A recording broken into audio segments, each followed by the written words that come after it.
খালেদা জিয়ার স্বাস্থ্য নিয়ে উদ্বিগ্ন শেখ হাসিনা। মানে ভাবতে পারেন, যেই শেখ হাসিনা বেগম খালেদা জিয়াকে মিথ্যা একটা মামলায় ফাঁসিয়ে তাকে বছর পর বছর জেলে রেখেছে এবং অনেক আকুতি মিনতি করেও তাকে বিদেশে স্বাস্থ্যসেবা নেওয়ার জন্য দেওয়া হয় নাই, সেই শেখ হাসিনা যেটা আপনার অন্যায়ভাবে তাকে বন্দি রেখেছে বছর পর বছর, সেই শেখ হাসিনাই আজকে খালেদা জিয়ার স্বাস্থ্য নিয়ে উদ্বিগ্ন। তিনি ভারতে পালিয়েরত অবস্থায় থেকে সেখান থেকে উদ্বেগ প্রকাশ করছেন যে তার স্বাস্থ্যের যদি কিছু হয়ে যায়, তার স্বাস্থ্যে যদি অবনতি ঘটে, সে কারণে সে উদ্বিগ্ন। অথচ শেখ হাসিনা উপহাস করে খালেদা জিয়াকে বলছিল যে কত তো শুনি মরে যাবে মরে যাবে, কই মরে তো না।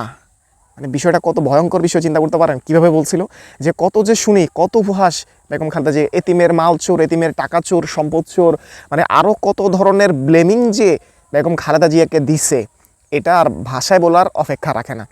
সে শেখ হাসিনা, যেই শেখ হাসিনা মিথ্যা একটা মামলা দিয়ে 2 কোটি টাকার মামলা, এতিমের টাকা চুরি করছে বলে, এতিমের মাল খাইছে বলে এরকম উপহাস করতো, সে শেখ হাসিনা আজকে সে নিজেই বেকায়দায় থাকার কারণে আজকে খালেদা জিয়া কেবল তার স্বাস্থ্য নিয়ে উদ্বিগ্নতা প্রকাশ করছে।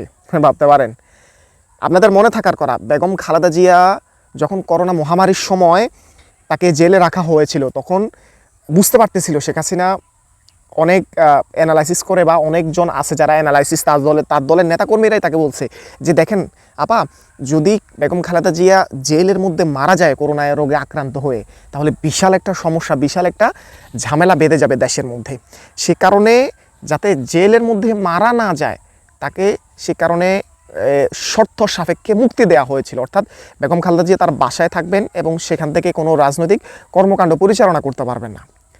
বিষয়টা বুঝেন, মানে তার মূল লক্ষ্য হচ্ছে বেগম খালেদা জিয়া যাতে কোনোভাবে এই দেশের কোনো সরকার বা বিরোধী দলের সাথে কোনো সংশ্লিষ্টতা না থাকে, সে যেন মানে থাকা না থাকার মতোই থাকে। মানে হাত পা আছে, কিন্তু সেটা যদি ব্যবহার না করা যায়, তাহলে সে হাত পাটা হয়ে যাবে আপনার হচ্ছে মানে কি থাকা না থাকার মতোই।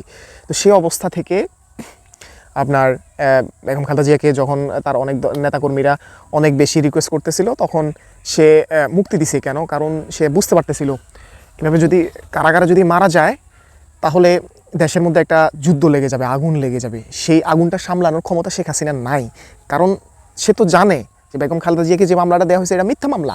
মিথ্যা মামলায় ফাঁসায় দেয়া এরকম একটা মামলায় যদি শেখ খালেদা জিয়া আবার ভিতরে মারা যায়, তাহলে তার অবস্থাটা কি হবে, বা দেশের মধ্যে যে একটা অস্থিতিশীল হয়ে যাবে পরিস্থিতি, সেটা সে বুঝতে পেরেই কিন্তু বেগম খালেদা জিয়াকে বাড়িতে থাকার নির্দেশনা দিয়েছে। তবে বিদেশি চিকিৎসা নিতে দেয় না। বিদেশি চিকিৎসা নিলে তো আশা করতেই পারতাম যে বেগম খালেদা জিয়া সুস্থ হয়ে যেতেন।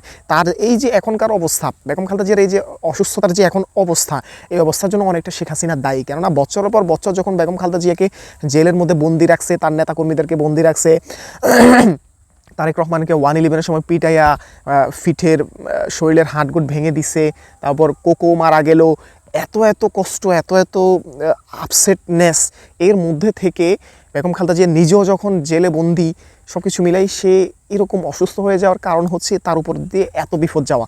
আর এই বিপদগুলোর জন্য আলটিমেটলি দায়ী কিন্তু শেখ হাসিনা। আজকে সেই শেখ হাসিনাই বেগম খালেদা জিয়ার এই উদ্বিগ্নতা প্রকাশ করছে। মানে তার জন্য সে চিন্তিত, সে উদ্বেলিত, উদ্বিগ্ন, তার এখন কষ্ট হচ্ছে বেগম জিয়ার জন্য। অথচ বেগম জিয়ার এই অবস্থা হওয়ার জন্য শেখ হাসিনাই দায়ী। এই হলো অবস্থা। আপনি যখন ক্ষমতায় ছিলেন, তখন আপনি এতিমের মাল চোর, হ্যান চোর, ত্যান চোর করে তাকে বন্দি রেখে বছরের পর বছর তার অবস্থা খারাপ করে দিচ্ছেন। এখন যেহেতু আপনাকে দেশ থেকে দেশের মানুষ তারাই দিচ্ছে আপনার বিপদ, এখন আপনি বেগম খালেদা জিয়ার প্রতি সহানুভূতি দেখান। এই হলো স্বৈরাচার, এই হলো ফ্যাসিস্টের নমুনা। এরা যে কত নাম্বার মুনাফেকের চাইতেও ভয়ঙ্কর লেভেলের মুনাফেকেরা। যার কারণে দেখেন, তখনকার সময় ক্ষমতায় যখন ছিল, যখন বেগম খালেদা জিয়াকে বন্দি করে রাখছিল, তখন বলতো যে এরা এতিমের মাল চোর, কই মরে তো যাবে কিন্তু মরে তো না, মরে যাবে শুনি কিন্তু মরে তো না, এভাবে উপহাস করেছিল স্বৈরাচাররা। আসলে এমন হয়, এদের মনে একটা, অন্তরে একটা, দিলে একটা, কথায় আর একটা। যাই হোক, যার যার পরিণতি সে ভোগ করবে। বেগম খালেদা জিয়া আজকে যে সম্মানের অধিকারী, তার যে বিশাল পরিমাণের সম্মান, এটা শেখ হাসিনা কখনো পায় নাই। এবং কি তারও এখন যেহেতু জীবনের শেষ প্রান্ত, সেই প্রান্ত থেকে আর আশা করা যায় না যে সে কখনো কোনো রকমের সম্মান পাবে। কারণ একটা গণহত্যাচারী সে বাংলাদেশ থেকে বিতাড়িত হয়েছে, এবং তার যে জীবনটা, এই জীবনটা এখন হচ্ছে কি কারাগারের মতো সে এখন জীবনযাপন করছে। কারণ ভারত তাকে ঠিকভাবে মুভ করতে দিচ্ছে না। কারণ ভারতের সাথে বাংলাদেশের যে সম্পর্কের অবনতি, এই অবনতির ভয়ে ভারত তাকে আগের মতো উচ্চবাচ্য করার সুযোগটাও দিচ্ছে না। মানে একটা লানতে জীবন শেষ বেলায় এসে, জীবনের অন্তপ্রান্তে এসে, মানে অন্তিম প্রান্তে এসে সে ভোগ করতেছে, বুঝছেন? অবস্থাটা এরকম আর কি, মানে তার কৃতকর্মের ফল কীরকম হয়।